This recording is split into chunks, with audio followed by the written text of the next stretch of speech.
નમસ્કાર મિત્રો, હું ડૉક્ટર હિરેન ડુંગરાણી મોઢા અને જડબાના સર્જન તરીકે બીમ્સ હોસ્પિટલમાં ફૂલ ટાઈમ કાર્યરત છું.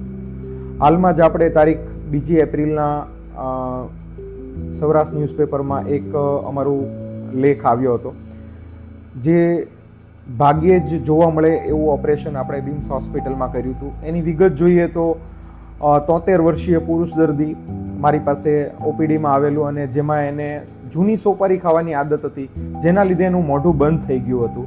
અને ધીરે ધીરે એ મોઢું બંધ થઈ ગયું, અને પછી જે ખોપરીનું અને જડબાનું જોડાણ આવે એ પણ જોડાઈ જવાના કારણે જડબું સાવ હલતું બંધ થઈ ગયું હતું, જેને TMJ એન્કાઇલોસિસ કહેવામાં આવે છે. એટલે કે આ દર્દીને 73 વર્ષીય પુરુષ દર્દીને TMJ એન્કાઇલોસિસ અને ઓરલ સબમ્યુકસ ફાઇબ્રોસિસ એક સાથે જોડે જોવા મળ્યું હતું, જે બહુ ઓછા કેસીસમાં જોવા મળતું હોય છે. જેની પછી દર્દીના સગાને સમજાવીને સર્જરી માટે આગળ વધ્યા. ત્યારે હું ને ડૉક્ટર સિદ્ધાર્થભાઈ જોડે આ સર્જરીમાં પ્રોસેસ કર્યું. અને સર્જરીની વિગતમાં જોઈએ તો મોઢાની અંદર જકડાઈ ગયેલા બધા સ્નાયુઓ કટ કરી અને ચહેરાની બહારની બાજુએથી ચામડી લઈને મૂકી હતી, જેને નેઝોલેબિયલ ફ્લેપ કહેવામાં આવે છે, જે કોસ્મેટિક રીતે ચહેરાની ઉપરથી લઈ અને પછી એને ક્લોઝર કરવામાં આવે છે. અને સાથે જડબાના સાંધાને ખોપરીના સાથે જે હાડકાનું જોડાણ હતું એ કાનની આગળના બંને બાજુએથી ખોલી અને જોડાણ દૂર કરી અને પછી કપાળના ભાગેથી ચામડી લઈ અને એ જોડાણ જે હતું, જે જગ્યા ખાલી પડી હતી ત્યાં વચ્ચે મૂકવામાં આવ્યું હતું, જેને ટેમ્પોરલિસ માયોફેશિયલ ફ્લેપ કહેવામાં આવે છે. અને આ સર્જરી દરમિયાન ચહેરાને હાવભાવ આપતી નસ, કે જેને ફેશિયલ નર્વ કહેવામાં આવે છે, એને પણ ખૂબ સારી રીતે અમે બચાવી હતી. અને આ જટિલ ઓપરેશન 9 કલાક સતત ચાલ્યું હતું, અને સક્સેસફુલી બીમ્સ હોસ્પિટલની એનેસ્થેશિયા અને ઓપરેશન થિયેટરની ટીમ સાથે કમ્પ્લીટ કરવામાં આવ્યું હતું. અને 7 દિવસ પછી દર્દીને સંપૂર્ણપણે સ્વસ્થ રીતે બીમ્સ હોસ્પિટલમાંથી રજા આપવામાં આવી હતી. આ પ્રકારની સર્જરી ભાવનગર જિલ્લામાં તો ફર્સ્ટ ટાઈમ જ થઈ હતી, કે જેમાં મોઢું જકડાઈ જવું અને સાથે જડબાનો સાંધો જકડાઈ જવો, એ બંને જોડે એક સાથે 9 કલાક જે કરવામાં આવ્યું એ ફર્સ્ટ ટાઈમ કરવામાં આવ્યું હતું. અને ઓલ ઓવર ગુજરાત લેવલે પણ આવી જોડે સર્જરી જે કરવામાં આવી હશે એવા બહુ ઓછા કેસીસ અત્યાર સુધીમાં રિપોર્ટ થયા છે. તો આની ખાસ આપણે એક નોંધ લઈએ. Thank you. આભાર.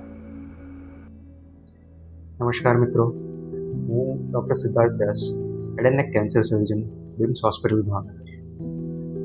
હાલમાં જ એક ખૂબ ઇન્ટરેસ્ટિંગ કેસ અમારી ટીમ દ્વારા બીમ્સ હોસ્પિટલમાં ઓપરેટ કરવામાં આવ્યો. તો દર્દીની પ્રાથમિક તપાસમાં જાણવા મળેલ કે તેનું મોઢું નથી ખુલતું, અને તે ડૉક્ટર હિરેન ડુંગરાણી સાહેબ પાસે મોઢું ખોલાવવાની સર્જરી કરાવવા માટે આવ્યો.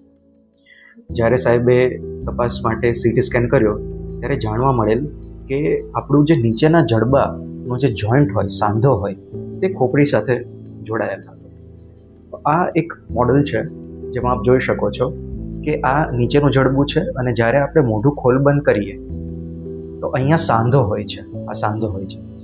તો કુદરતી રીતે જ એ દર્દીમાં આ સાંધો, એનું જે જોઈન્ટ હોય એ ખોપડી સાથે જોડાયેલ હતું. અહીંયા આખું એક સળંગ હાડકું, જેના હિસાબે દર્દી મોઢું નહોતું ખોલી શકતું, પ્લસ તેને પાન માવાનું વ્યસન પણ હતું, જેના હિસાબે મોઢાની અંદરની ચામડી એકદમ જકડાઈ ગયેલી અને સેજ પણ મૂવ નથી.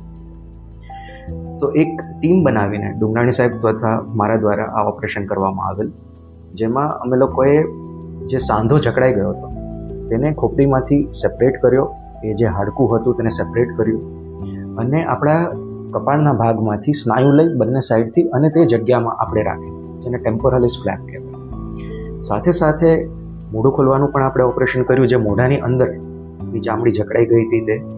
તો એમાં જે એને ફાઇબ્રોસિસ કહેવાય, તો એ ફાઇબ્રોસિસને રિલીઝ કરવામાં આવ્યું, અને બહારની કરચલીમાંથી ચામડી લઈ તેને અંદર મૂકવામાં આવી, જેને નેઝોલેબિયલ ફ્લેપ કહેવાય. તો આ રીતની કમ્બાઇન્ડ સર્જરી, કે જેમાં મોઢું જકડાયેલ હોય તેનું પણ ઓપરેશન કરવું, તથા બંને સાઈડના સાંધાનું ઓપરેશન કરવું, જેને TM જોઈન્ટ એન્કાઇલોસિસ સર્જરી કહેવાય. આ ખૂબ જ રેર, એટલે કે ભાગ્યે જ આ રીતની કમ્બાઇન્ડ સર્જરી થતી હોય છે.